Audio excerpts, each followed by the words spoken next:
Baspa supremo Mayawati की बिहार में entry, tension में एनडीए और इंडिया गठबंधन। आखिर बसपा के लिए मिशन बिहार क्यों जरूरी है? बसपा के चुनाव लड़ने से एनडीए या इंडिया गठबंधन में किसका समीकरण बिगड़ेगा? बिहार चुनाव का नतीजा चीफ नेशनल कोऑर्डिनेटर बनाए गए आकाश आनंद के कैरियर पर क्या असर डालेगा? तो वहीं कोविड-19 की एंट्री से दहशत में लोग। सपा प्रमुख अखिलेश यादव ने सरकार को किया आगाह। यूपी डायरी में आज देखिए दो बड़ी खबरें। नमस्कार, मैं हूं रजनीश यादव, आप देख रहे हैं लोकमत हिंदी।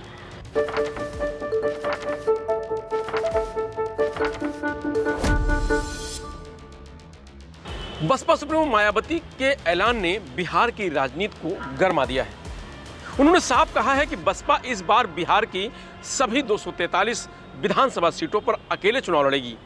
नेशनल कोऑर्डिनेटर और राज्यसभा सांसद रामजी गौतम बिहार प्रभारी अनिल कुमार को मजबूत प्रत्याशियों के चयन की जिम्मेदारी सौंपी गई है। बीएसपी इस बार बिहार विधानसभा के चुनावी मैदान में पूरी ताकत से उतरने की तैयारी में जुटी है। उसकी नजर खास तौर पर बिहार के पश्चिमी हिस्से यानी यूपी बॉर्डर से सटे जिले बक्सर, कैमूर, रोहतास पर है, जहां उनका परंपरागत दलित वोट बैंक पहले से मौजूद है। यहां की 25 से 30 सीटें बसपा के टारगेट पर हैं। 18 मई को दिल्ली में बसपा की ऑल इंडिया मीटिंग हुई। मायावती ने इसमें आकाश आनंद को चीफ कोऑर्डिनेटर बनाने का ऐलान किया। बसपा वर्तमान में सबसे बुरे दौर से गुजर रही है। यूपी जैसे राज्य जहां से बीएसपी उभरी, वहां उसका अब सिर्फ एक विधायक है। लोकसभा में कोई नुमाइंदगी नहीं है। 2024 लोकसभा में पूरे देश में बसपा सिर्फ 2% ही वोट पा सकी। यूपी में उसका वोट शेयर गिरकर 9.35% रह गया है। लोकसभा के बाद महाराष्ट्र, झारखंड, हरियाणा और दिल्ली विधानसभा चुनाव में भी बसपा खाता नहीं खोल पाई। राष्ट्रीय पार्टी बने रहने के लिए भी बिहार का चुनाव बसपा के लिए बहुत अहम है। बिहार की सीमाएं यूपी से सटी हैं। सीमावर्ती जिलों में बसपा का मजबूत कैडर है। बिहार में दलित 16% के लगभग है। इसमें जाटों करीब 4.50% है। बसपा की इस वोट बैंक पर मजबूत पकड़ है। बिहार विधानसभा चुनाव में 2010 और 2015 को छोड़ दें तो बसपा अपना खाता खोलने में सफल रही। साल 2000 में तो उसके 5 विधायक जीतकर विधानसभा में पहुंचे थे। 2020 में भी बसपा के मोहम्मद जमा खान चैनपुर से जीतकर विधानसभा पहुंचे थे, जबकि कैमूर जिले की रामगढ़ सीट से बसपा प्रत्याशी अंबिका प्रसाद त्रिकोणीय संघर्ष में आरजेडी प्रत्याशी से महज 189 वोट से हारे थे। बिहार में नवंबर 2024 के 4 विधानसभा उपचुनाव का रिजल्ट भले ही एनडीए के पक्ष में गया हो, लेकिन बसपा ने रामगढ़ सीट पर दमदारी से उपस्थिति दर्ज कराई थी। बसपा को लोकसभा चुनाव 2024 में बिहार में कुल 7.44 लाख यानी 1.75% वोट मिले थे। तब बसपा 37 सीटों पर चुनाव लड़ी थी। 7 सीटों औरंगाबाद, भागलपुर, बक्सर, गया, जहानाबाद, कटिहारी, सासाराम पर तीसरे स्थान पर रही थी। बसपा के रणनीतिकार मानकर चलते हैं कि पार्टी के जोर लगाने पर इन लोकसभा के अंतर्गत आने वाली 10 से 15 सीटों को जीता जा सकता है।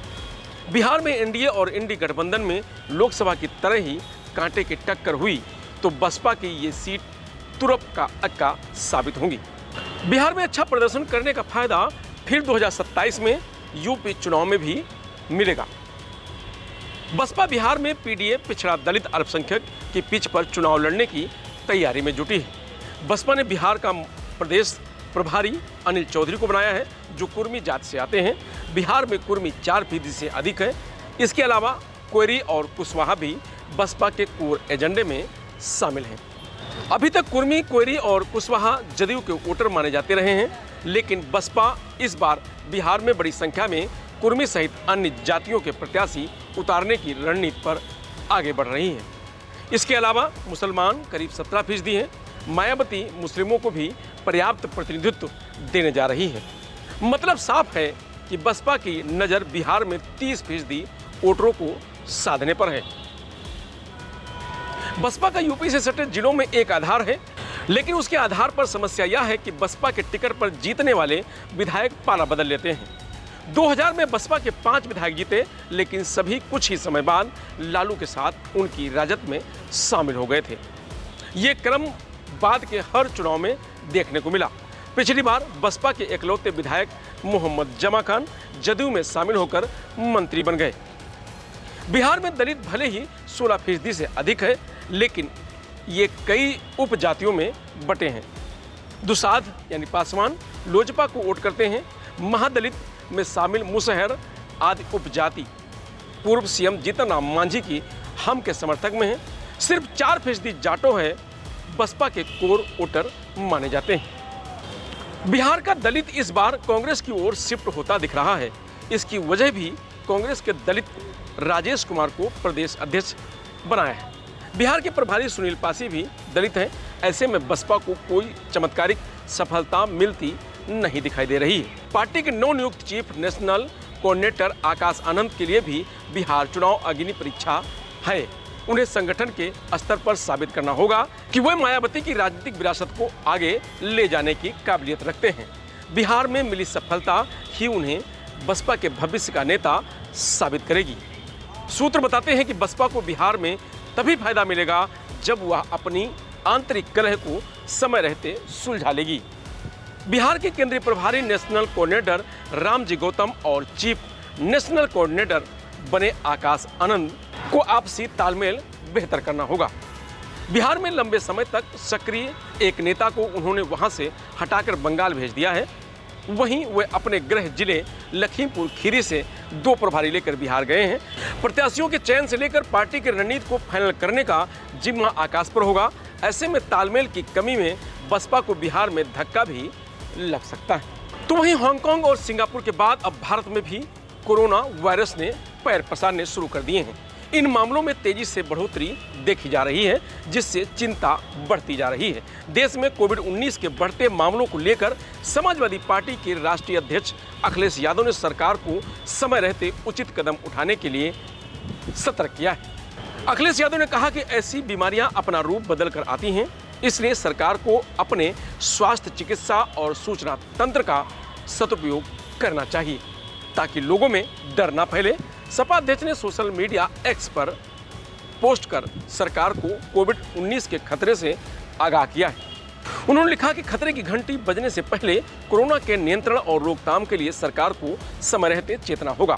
पिछली बार की तरह की लापरवाही और बदइंतजामी की चूक फिर से ना दोहराई जाए। बीजेपी की चूक हमेशा लोगों के लिए जानलेवा साबित होती है। अब तो कोरोना का वो टीका भी नाकाम साबित हो चुका है जिसके सर्टिफिकेट बढ़ बढ़कर बांटे गए थे। इसलिए इस बार सजगता की ओर भी अधिक जरूरत है। अखिलेश यादव ने आगे लिखा कि हम सबको जनता को ये समझाना होगा कि कोरोना के हालात हालांकि अभी बेहद गंभीर नहीं है, फिर भी इसके प्रति अपेक्षा न बरती जाए। बता दें कि कोरोना ने भारत में भी दस्तक दे दी है। हालांकि भारत में अभी इसकी संख्या कम है, लेकिन अगर इंटरनेशनल ट्रेंड को देखा जाए तो इसमें तेजी आ सकती है।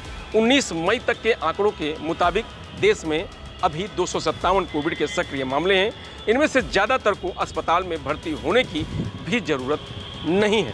लेकिन जानकारों की माने तो अगर अभी से कदम नहीं उठाए गए तो देश एक बार फिर से कोरोना की चपेट में आ सकता है।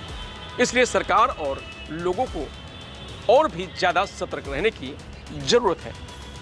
फिलहाल यूपी डायरी में आज इतना ही। कल फिर मिलेंगे नई खबरों के साथ। तब तक आप बने रहिए लोकमत हिंदी के साथ। नमस्कार।